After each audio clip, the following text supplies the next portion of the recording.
Hey, good morning, guys. So, went to Harbor Freight and bought the Central Machinery version of this, which doesn't have the forge belt, just has the spindles. Right after I bought it, I noticed that the Central Machinery was discontinued and this was down to $200. So I took the Central Machinery back, bought the Bauer. It was on sale for $199, and they gave me 20% off of that. So I ended up getting this for $149.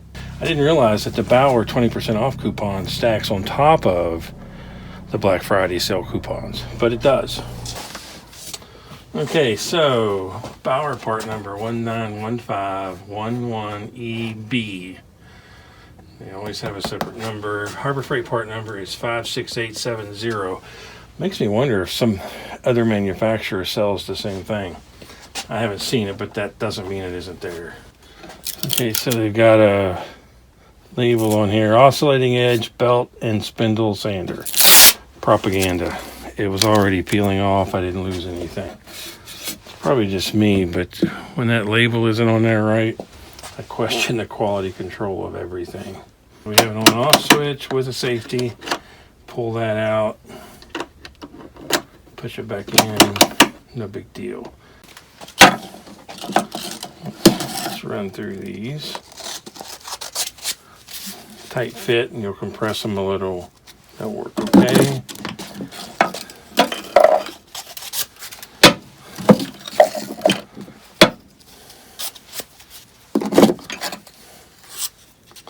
That one came a little damaged, but that really won't hurt anything.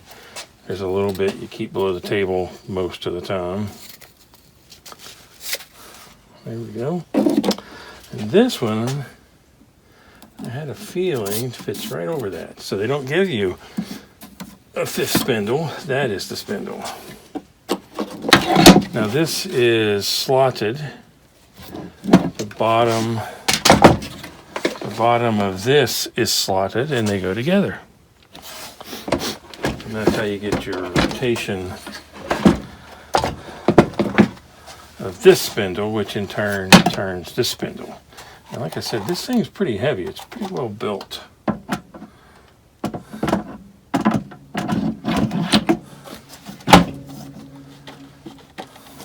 Pretty nice. Okay, this is for use when you're doing the spindle only, and this is for use when you're doing this. There's a spacer washer that goes in there.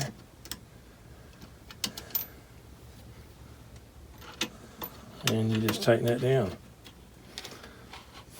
Direction of the rotation of the belt is this way. So let's see what we got.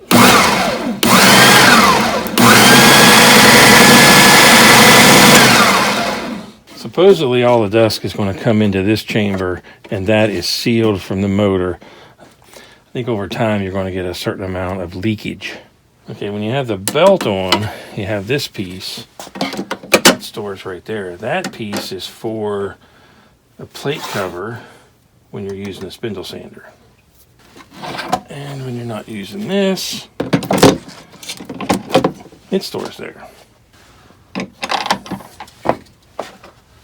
Wow, just noticed that this stayed attached to the belt sander. I would like very much to leave it on there. Okay, you notice me moving it around, all those fell out, so kind of be careful if you have a problem with them falling out.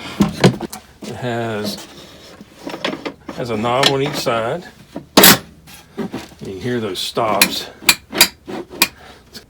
Okay, that stops at 15, 22, 5, 30, 45, and 90.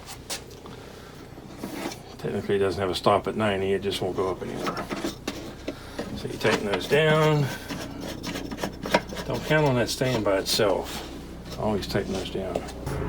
This is the 1-inch Chicago Electric shop vac. And actually, that works pretty good. That's size, so that'll fit up in there a little. And you actually want that because it goes further up and stops right in this hole. So that'll work fine. This is the hose off of the Cyclone.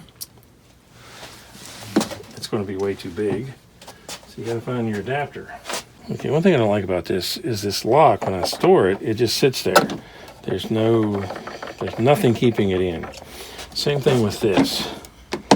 If I have to move this, even to turn it around, to get a better angle or something, this has a danger of falling off. There's nothing holding it in. Not sure I like that. But that's what we got. So let's do the spindles.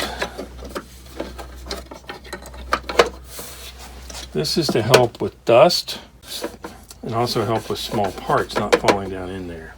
So let's start with this one. Place that insert in there. Put this one. And here is spacers. That's going to allow you to put even pressure all the way down on that pad. And they've got a couple of these.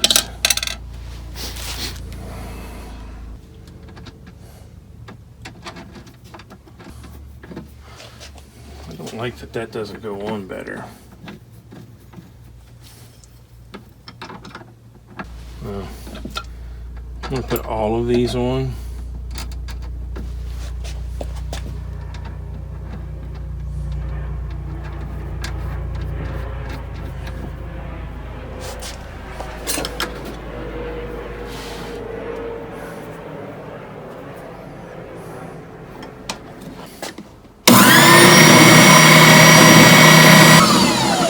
How you're going to get even wear on this is you're going to turn it over. When you wear out the bottom, you'll turn it over and wear out the top. So let's take that off. You notice I'm just holding this. I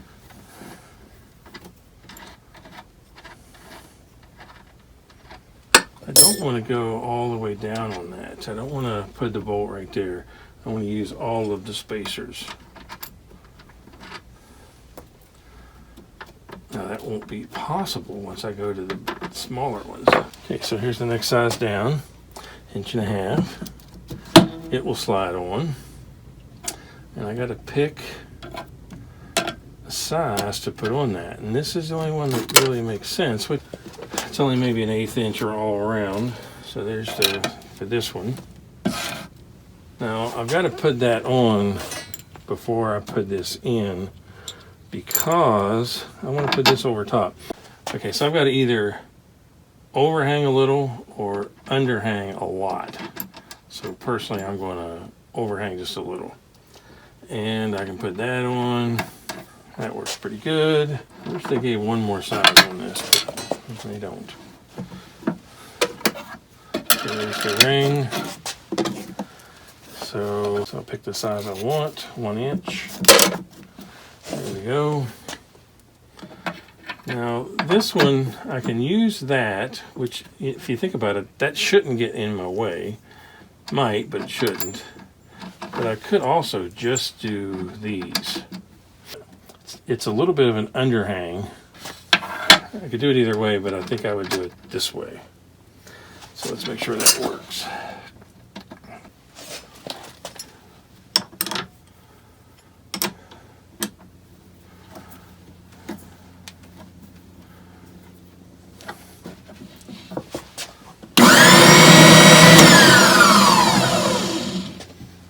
Now, if I'm using a spindle, I might want that on there, but probably not.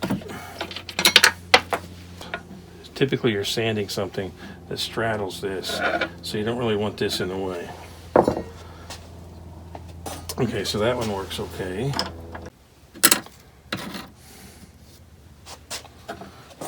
So the next one.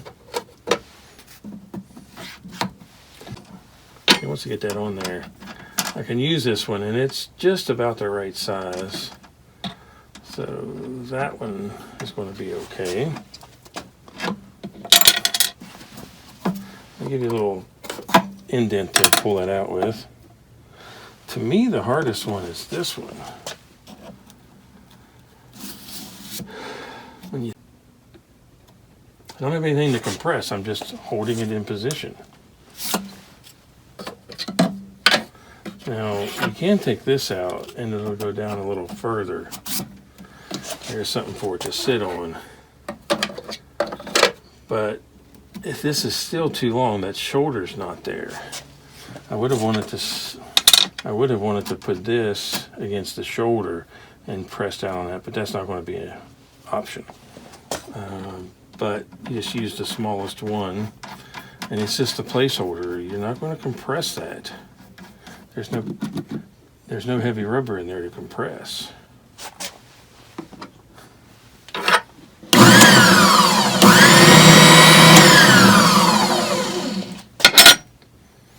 A little strange. Part of me says it's kind of ingenious what they did. They saved a piece by not having to have that, by making this the same size. But in reality, there's nothing to compress like the hard rubber to hold it in place. You're just kind of putting this on and holding it in place. Not excited about that. That one, I would probably want to take this off. I'm a little concerned that that's staying in place without crushing the sander. I don't think it makes a material difference. I really don't. But it's still an option. What's funny is it looks like somebody's actually cranked that on and messed up that end because trying to compress it down. But this was new out of the box. It was sealed. This didn't look like it had been used. All the pieces were still in bags. But that's awful suspicious right there. So there's all the spindles. So let's put those back in where they go.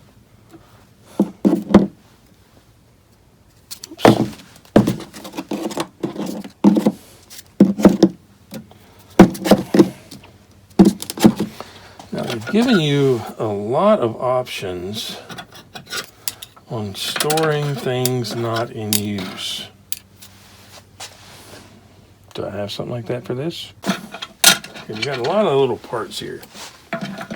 They give you places to store just about all of it. So here is the spot for that one. The second smallest and the smallest. Be nice if we had magnets behind those, but I can install a small magnet. That's no big deal. And since the outside of these are all the same, I can put these in about any of these holes that I want. They're not specific, and there's 3 on each side. There's where the wrench is stored. So they give you some nice storage places. They also give you screw holes to mount it to a bench. I typically don't use those unless I have to, because I've got a small shop, so I have benches and shelves that I put all of my bench tools on and pull out the ones I need as I need them. So there's a space for the nut. We already found where the lock piece was for the belt.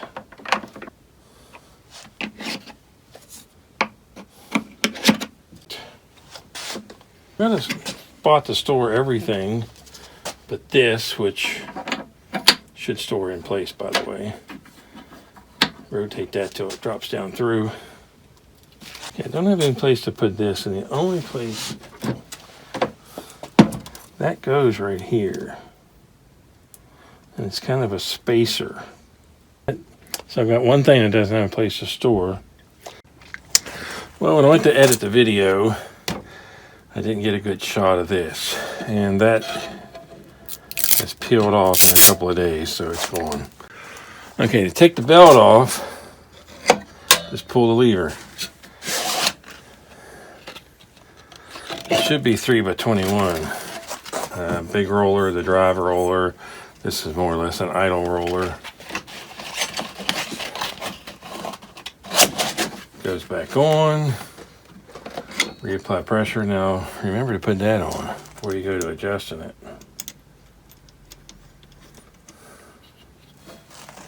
I use that as a spacer. It's odd they didn't make it permanent. So there we go. Now, this one's riding a little above the roller. This one's a lot above the roller. So,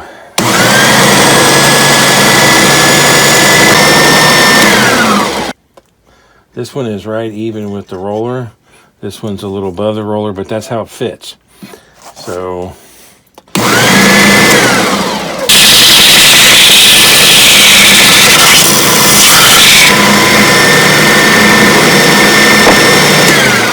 messy, but it has dust collection. I just haven't hooked it up. So, I kind of like this. I can get rid of my bench belt sander. I now have a real spindle instead of using the ones on the drill press. They're good, it's just this is better. So lots of options, works well, seems a very solid build. Okay, so if you like the videos, please subscribe to my channel. Thanks for watching.